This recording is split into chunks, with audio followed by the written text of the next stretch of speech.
Time को ध्यान रखना। ठीक है सर। उन्होंने जो टाइम दिया वो हमने इंडिपेंडेंट ब्लॉक जो है उनके लिए अलग टाइम हमने रखा था। इंडिपेंडेंट जो है कोई जिनको हम अदर्स कहते हैं, नो इशू सर। उनको 28 मिनट टाइम, मैं सीधा उनको 28 मिनट टाइम मिला है। उसमें से उन्होंने अभी तक 23 मिनट लिए थे और इन्होंने 10 ले लिए। अब 13 रह गए हैं, 13 में बापू को जरूर। ठीक है सर, वो देखेंगे सर, शाम जी देखेंगे उसको। कोई बात नहीं, आप करें।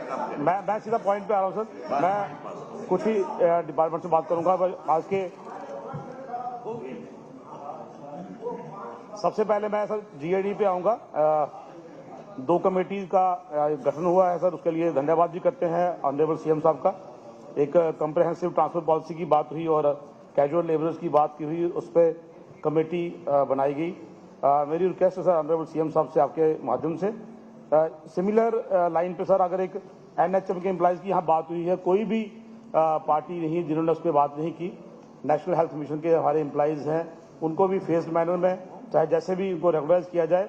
मेरी रिक्वेस्ट है ऑनरेबल सीएम साहब से कि इसके लिए अगर एक कमेटी का गठन हो जाए, क्योंकि लगभग 2005-6 से सर ये लोग अपॉइंटेड हैं और कहीं ना कहीं स्टेट यूटी को इसका फायदा होगा सर। जितने हम एनएचएम के एम्प्लॉइज चाहे फेज मैनर में भी उनको रेगुलराइज करेंगे, जितने एम्प्लॉइज रेगुलर होंगे उतनी पोस्ट हमारे पास खाली हो जाएंगी, तो हम और जो बच्चे हैं युवा हैं उनको हम इसमें अपॉइंट कर सकते हैं। तो मेरी ये रिक्वेस्ट है ऑनरेबल सीएम साहब से कि ये कमेटी जो है इसमें ही बने ताकि फेज्ड मैनर में एनएचएम के एम्प्लॉइज जो है रेगुलर हो जाए। दूसरा सर एक रिजर्वेशन प्रमोशन की बात पहले भी की थी। अभी रिसेंटली 6 मार्च को सिंगल जज बेंच ने ऑनरेबल हाई कोर्ट में एक डायरेक्शन दी है और 6 वीक का टाइम दिया है यूटी को कि आप एक क्वान्टिफाइबल डाटा देखें। उस डाटा के हिसाब से अगर इनएडुकेट रिप्रेजेंटेशन है तो आप SC ST के एम्प्लॉइज को रिजर्वेशन प्रमोशन दें। अगर वो नहीं है तो अगर आप डाटा नहीं ला सकते हैं तो टिल दैट टाइम, जब तक आपको डाटा नहीं मिलता है, कोई भी प्रमोशन जो है वो ना की जाए। तो मेरा सर ये आपके माध्यम से ऑनरेबल सीएम साहब से मेरा निवेदन है। लगभग 15 साल से ये इनजस्टिस हो रहा है इन एम्प्लॉइज के साथ। उधर बैठे हैं मेरे भाई ST के, अगर इनको नहीं जरूरत है तो ये बोल दें सर, क्योंकि कोई वहां से नहीं बोला अभी तक इस बात के ऊपर। ये इससे सबको टाइम दिया सर, लेकिन बात नहीं हुई सर, बात नहीं हुई इस पर।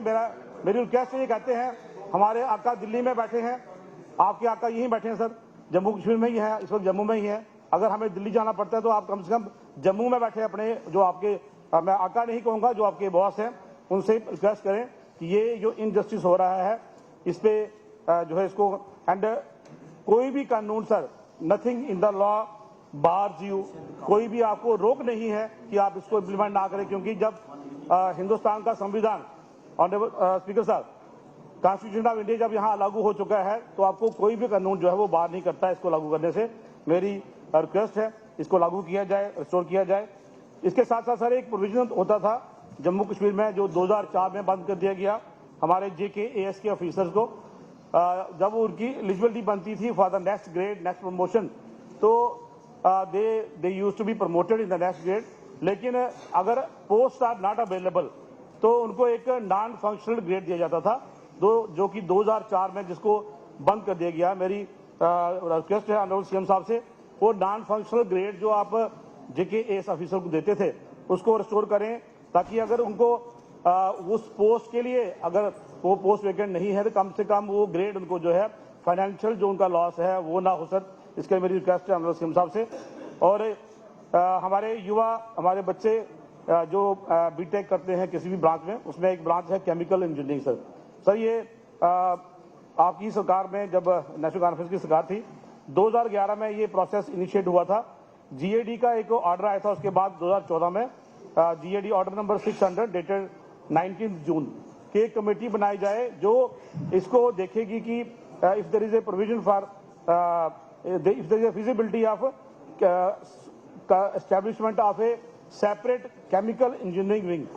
सर जो हमारे बच्चे केमिकल इंजीनियरिंग करके आते हैं, अभी तक टिल डेट आज तक अभी कोई भी एक भी जो है केमिकल इंजीनियरिंग का जो स्टूडेंट है हमारा जो करके आया है ये डिग्री, उनको ना कोई नौकरी मिली है, ना उनकी रिक्रूटमेंट हुई है। और अनफॉर्चुनेट ये है कि जिन डिपार्टमेंट में इन केमिकल इंजीनियर्स की जरूरत है सर, वहाँ पे सिविल इंजीनियर या मैकेनिकल के इंजीनियर को लगा के उससे वो काम लिया जाता है, this is a speciality work sir. मेरी रिक्वेस्ट है, चाहे वो पीएचई में वाटर टेस्टिंग लैब्स हैं, चाहे हेल्थ की बात है, चाहे सीमेंट की जो इंडस्ट्रीज है उसमें है, everywhere we require the services of chemical engineers. तो ये एक सेपरेट विंग जो है उसकी ये बनाया जाए। और इसके साथ सर स्कूल और कॉलेजेस का एक बहुत ही अच्छा initiative honourable prime minister Modi साहब ने लिया था। All the schools and colleges in the UT उनको रीनेम किया गया था मार्टियर्स के नाम पे, prominent and eminent personalities of the area. Sir वो काफी सारे नाम जो है उसमें पाए गए और उनको रखा भी गया, रीनेम किया गया। अभी भी कुछ फाइलें जो है वो जीएडी में सर पड़ी हुई हैं। मेरी रिक्वेस्ट है डिपार्टमेंट से कि वो फाइलें उनको अप्रूव करें ताकि वो मार्टियर्स के नाम की जो स्कूल है उनका नाम रीनेम किया जाए उनको। मैं पावर की बात करूंगा सर अपनी कॉन्स्टिट्यूंसी स्पेसिफिक। पिछले 2-3 महीने में अच्छे काम हुए हैं, जहां अच्छा काम हुआ है वहां बोलना भी चाहिए। और काफी सारी मेरी कॉन्स्टिट्यूंसी की प्रॉब्लम जो है वो हल हुई है। मेरी रिक्वेस्ट है, सेंट्रल गवर्नमेंट ने सर एक ग्रिड स्टेशन बिश्नाह का अप्रूव किया है, उसका ग्रिड स्टेशन फॉर रामगढ़ वो अप्रूव हुआ है। मेरी विनती है, मेरा निवेदन है आपसे डिपार्टमेंट से कि उसकी लैंड हमने दे दी है 100 कनाल्स, वो प्रोसेस जो है उसको थोड़ा तेज किया जाए ताकि समय रहते ही ये 125 करोड़ का जो ग्रिड स्टेशन है ये बनकर तैयार हो जाए। टूरिज्म की बात करूंगा सर, मेरे रामगढ़ कॉन्स्टिट्यूंसी में 2 रिलीजियस श्राइन्स हैं, बाबा सिद्ध गौरिया और चामलियाल। चामलियाल सर इंटरनेशनल बॉर्डर पे है और कई साल पहले, आज से 40-50 साल में वहां पे मेला लगता था। पाकिस्तान के लोग भी वहां आते थे, मजार पे आते थे सर, वहां बहुत बड़ा मेला लगता था। अब कई सालों से वो बॉर्डर के पार से आना लोग बंद हो गए हैं, लेकिन आज भी वहां मेला लगता है। मेरी रिक्वेस्ट है डिपार्टमेंट से, क्योंकि ऑनरेबल सीएम साहब का डिपार्टमेंट है, उसे उस मेले को थोड़ा प्रमोट किया जाए। आज रोड नेटवर्क बहुत अच्छा है वहां पे सर, और ये मेला अगर थोड़ा और प्रमोट हो, वहां एक रिलीजियस टूरिज्म के नाम से, बॉर्डर टूरिज्म के नाम से वहां प्रमोशन होनी चाहिए सर। हाउसिंग एंड अर्बन की मैं बात करूं सर, मेरा एक ही म्यूनिसिपैलिटी है, 57 पोस्ट है ऑनरेबल स्पीकर साहब वहां पे, 57 सैंक्शन पोस्ट हैं और सिर्फ 14 पोस्ट जो है वो इन प्लेस है। 43 पोस्ट आर लाइंग वेकेंट। ये housing and urban development department से मेरी सर रिक्वेस्ट है, इसे देखा जाए। और मेरा जो म्यूनिसिपैलिटी का ऑफिस है सर, वो आज से 50 साल पहले बनी एक छोटी सी बिल्डिंग, किसी छोटे ऑफिसर जेई का वहाँ एक क्वार्टर था, सरकारी क्वार्टर इवैक्यू लैंड के ऊपर।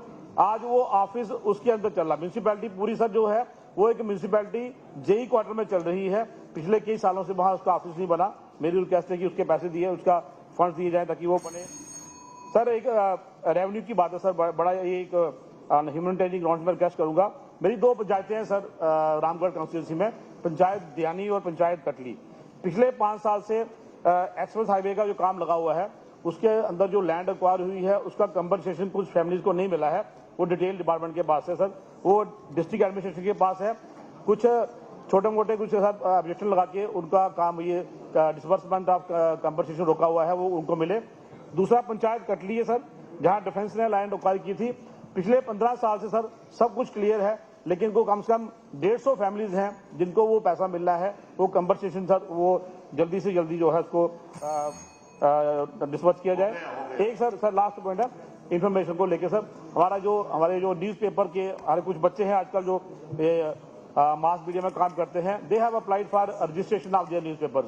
वो सर फाइलिंग को ढेर लगा हुआ है, लेकिन अब उनको अगर नौकरी नहीं दे रहे हैं, कम से कम सर अपने पैरों पर खड़े होने की कोशिश कर रहे हैं। तो मेरा निवेदन है वो उनके न्यूज़पेपर जो उन्होंने अप्लाई किया है उनका रजिस्ट्रेशन उनको दिया जाए ताकि वो एक लीगल तरीके से काम करे, अच्छे जर्नलिस्ट बने। और कम से कम अगर गवर्नमेंट उनको नौकरी नहीं दे रही सर, तो जो अपना वो काम करते हैं उस काम को बढ़ावा देने के लिए ये पेपर जो है न्यूज़पेपर है उनको रजिस्ट्रेशन मिलना चाहिए सर। धन्यवाद, थैंक यू। रियाज अहमद बेदार साहब।